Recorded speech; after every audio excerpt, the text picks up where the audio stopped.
Breaking news as of November 15th, 2023, the USDA hardiness zone map has been updated.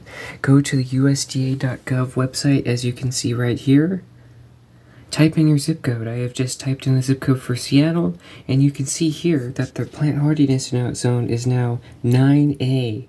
That has been updated because Seattle used to be in 8B zone. So this can change severely how you garden. Before, if you're in like a zone 5 and they upgrade you to a new zone 6, this can change what you're able to grow.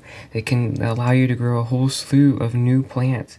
Just take an eye out on the guide and take your zip code and put it in. That is the easiest way for you to find the fastest results. So, most of the temperatures have gone up. Global warming is a real thing, unfortunately.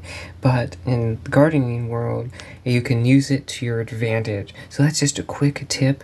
I mean, not really a tip, it's just breaking news. So hurry up, go to this website, and hey, maybe you've been wondering about a plant that's right on the edge and your zone has been upgraded up one, then by all means go ahead and buy something if you're able to grow it in your zone. So until I get you another video on gardening, I hope you have a good time in the garden and enjoy this new USDA zone map.